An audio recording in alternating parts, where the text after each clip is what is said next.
Hello and welcome back to Caden's Corner Wrestling. Today we're going to be covering last night's episode of Dynamite. The first match of the night was one of the best, honestly. A great solid opener. It was Rey Fenix versus Matt Jackson. And wow, this one, Rey Fenix went absolutely nuts. Tons of high-flying flips and moves. And I was starting to think, heck, how is Matt Jackson actually going to win this? Because he's not going to lose, right? Well, Rey Fenix wins. He takes the upset in a fantastic fashion. In fact, at one point, Matt Jackson, his brother, is accidentally hit by Rey Fenix performing a move out of the ring that takes him out of the ring. And because of this, Pac, who is also there to cheer on Phoenix, Matt Jackson exits and flagrantly attacks him by super kicking him to the face. This was a bit of a heel turn, and it felt very nice to see the good guy, the Lucha Master, Rey Fenix, take the win. This match ended with a score of 8.6. Absolutely phenomenal. After that match, we're treated to Eddie Kingston and Jon Moxley drinking together and talking about what exactly happened with that explosion on the explosive death metal match. I'll just call it that. In this segment, we see that Kingston and Moxley are on much more amicable terms, possibly even friends again. They do seem a little drunk and in pain, traumatized. I did enjoy, actually, that Eddie Kingston talks and confronts that, yes, he did pass out from anxiety when he tried to cover Moxley. Because, goddamn, it's scary when you think a huge explosion is going to go off. And as someone with anxiety myself, I appreciate someone who can take that in stride and say, yeah, I have anxiety. What of it? I still kick ass in the ring. This was a lot of fun because that explosion was very weak and not dramatic. And so it's fun to see that they are actually playing off of it. Moxley even said, like, wow, that bomb must have come from Impact. Impact must have paid for it. When you guys got that bomb, did it say Acme on it? Jeez, that was a bunch of crap, man. All in all, though, I am really happy to see these two working together. And almost to this point, I'm disappointed that we did not get to see them working together before. They are both experts on the mic. They are awesome together, hilarious. Just leaves a very powerful impression, and I feel like they treat their segments a lot more professionally by like scripting out or really rehearsing what they want to say before they just go out there and do it. I'd also like to point out that May is Mental Health Month. Stay strong out there. You know who you are. Going into match number 2, we have a very short match between Cody Rhodes and Seth Gargis. This one was very short. Nothing really to note other than when Cody Rhodes came out, he gave his belt to someone of special needs out in the audience who was invited to a close by the arena seat, and that was kind of nice to see. But really, the match was not much else other than Cody Rhodes bashing him around once or twice and then submitting Gargis for the win. The match was honestly less than maybe a minute and 20 seconds. This match ends with just a passing score of 7. Nothing flagrantly fails it. Nothing really makes this impressive, though, either. Transitioning directly from the end of Cody Rhodes' victory, we see that Pentagon Jr. is out in the audience, and he has a bone to pick with Cody.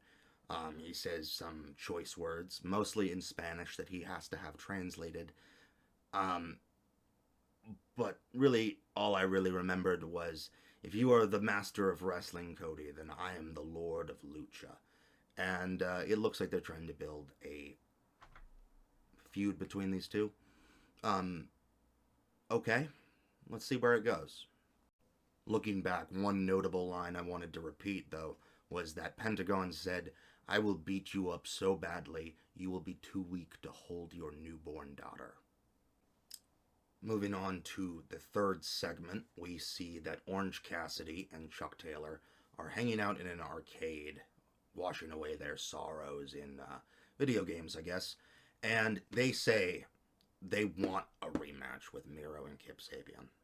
That they are not done with this, and that this next match that they're challenging them to, if they lose, Chuck Taylor will have to be the butler to Miro forever. But this match is also going to take place,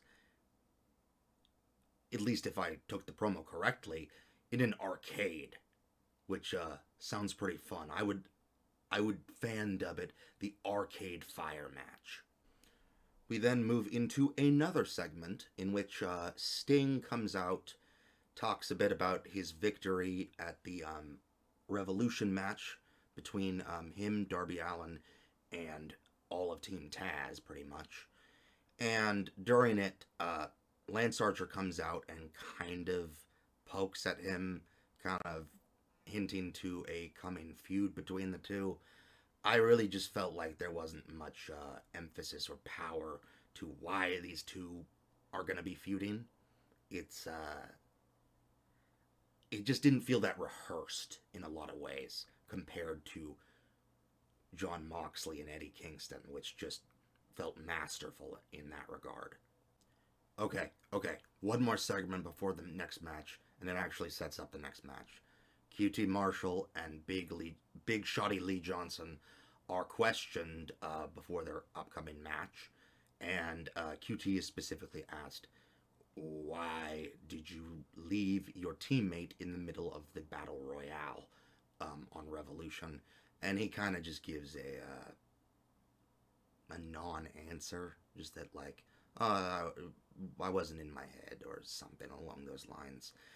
This segment really is just time filler. It is incredibly unnotable, and not to mention Lee Johnson says nothing. Match number 3, we get Ethan Page, who we were introduced to in Revolution, versus Big Shotty Lee. This match was honestly just more filler, not particularly too impressive of a showing for Ethan Page, in my opinion. I'm not saying he is awful or anything like that, but I'm not thoroughly impressed either.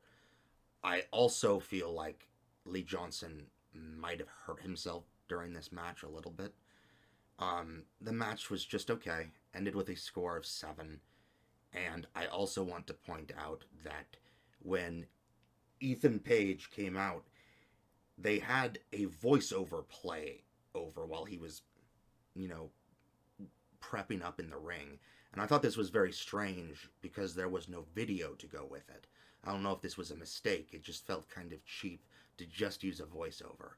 I don't know if he had insisted on using that for cinematic effect or something along those lines, but it just felt off. Moving into the 6th segment of the night, we see that Hangman Adam Page has appropriated some of his funds that he has gained from Matt Hardy after winning the money match. He bought a new John Deere-style lawnmower, and everyone's excited for it, I guess. At least the Dark Order is. In the next segment, which is number 7, we are supposed to be introduced to Christian Cage, but we then are surprised to see Kenny Omega with the Good Brothers and Don Callis show up and basically come here to spin doctor the entire explosion situation, to be like, "Oh yeah, we really tricked you guys. You thought there was going to be a huge explosion. We made you look like a bunch of frickin' jackasses." A lot of that thing, it was kind of funny. They even had a short little segment where they faked, like, "Oh, another bomb has been set up. Don Callis, come please 69 me on the mat." I can't really make proper musings of this joke without you actually seeing it. Kingston does come out at one point to say, "Screw you, man. That's your bullshit."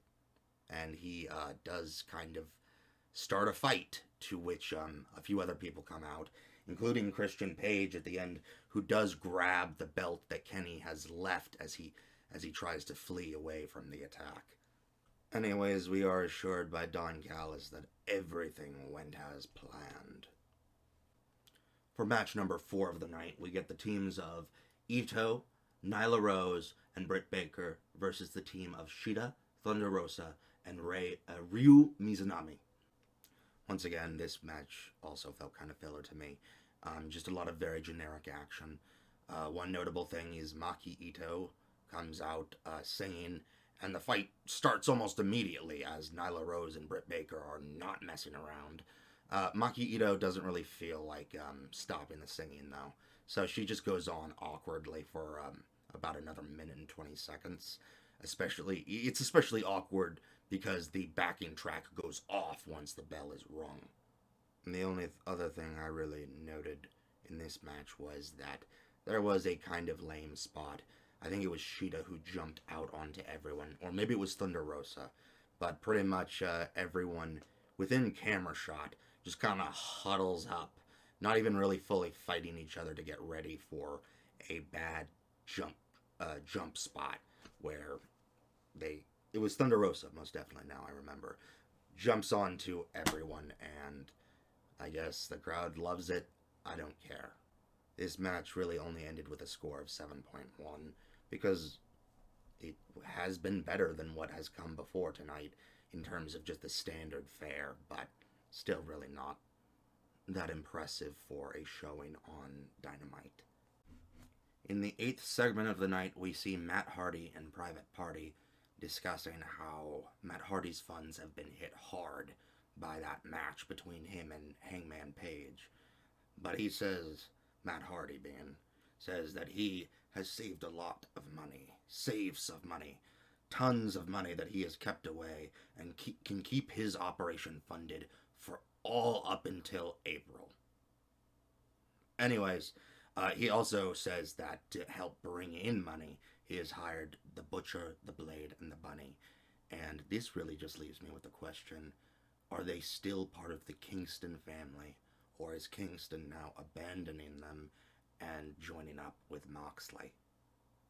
For match number 5, we get the match between Darby Allin, the TNT champion, versus Scorpio Sky, the challenger. This match was okay. I was hoping for more from a TNT title match, but there were some fun moments of note. Darby Allin got stuck up on the back of Scorpio Sky, and there was a good maybe 20 seconds where Scorpio was just thrashing around, trying desperately to get him off his back. But in the match, Darby Allin, I believe kayfabe, injures his ankle, and as the fight goes on, we see some nice counters as Darby jumps out of the ring in a spear-type move towards Scorpio Sky. Scorpio Sky does a counter cutter and drives him into the ground. He also does this a couple other times, doing some other fantastic counters. And so there were fun moves in this match. I just don't think that the chemistry between them really added up to creating a unique atmosphere. I did not feel how the characters juxtaposed each other, how they really are different, and why one deserves the title over the other. It ends with Darby Allin retaining the title. I was sort of hoping that this would be a moment for Scorpio Sky, but it's not. This match ends with a score of 7.7. And when the match is over, Scorpio Sky, in a fit of rage, attacks and tries to break the ankle of Darby Allin.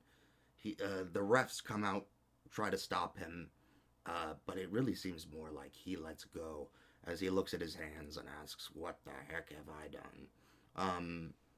Not the most convincing performance, but I know what they're going for. Because he then smiles as he looks at his hands and leaves. I think we're seeing a Scorpio Sky heel turn.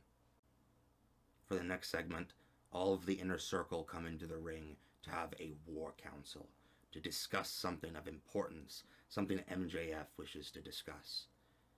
And as this is starting to begin, Sammy Guevara comes out, who, much to the chagrin of Chris Jericho, who says, I never wanted to see you again. What the hell are you doing here? Well, Sammy Guevara says, I have something you need to see.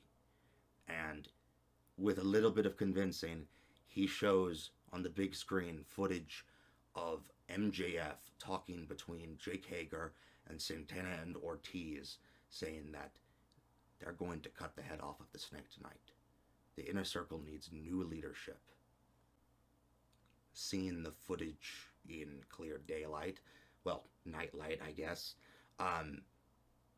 Chris Jericho says to MJF, you're fired. You're out of the Inner Circle. This is crap. But then seemingly Santana and Ortiz and Jake Hager seem like they're going to support MJF. But then they turn on him, supporting their original master, Chris Jericho. This is when MJF turns to a wallowing, begging piece of crap that he always does when his plans don't go right. And he corners himself as the Inner Circle, newly reformed, gets ready to lay the beat down on him. But he says to Chris Jericho, I never wanted to take over your group because I've been too busy building my own. The lights go off, and suddenly we are treated to the new team that he has established of FTR, Tully Blanchard, and Sean Spears. That's the other one. Anyways, they all show up in the ring when the lights turn back on, and it starts with them handcuffing Santana and Ortiz together. Feels a little weird as they're the only ones who get handcuffed, as the rest of the team kind of just bashes up the rest of the Inner Circle and makes a good showing of MJF's new coming dominance and the birth of a new faction. This segment kind of ends with Chris Jericho, battered and bloody, kind of crawling and scraping at MJF's coattails, kind of like, why? And MJF just kind of kicks him off, and they pick him up, and they throw him off of the stage in dramatic fashion, truly cementing a new faction's dominance. But we are still not yet treated to the name of this faction. All in all, I want to assign this episode a score of about 7.8. A bit above average. It was very segment heavy, however, but we had some fantastic segments. Just a lot of filler matches between the first and the last. And thank you so much for watching. This is Cheskel Kadinsvoya Baranovich signing out.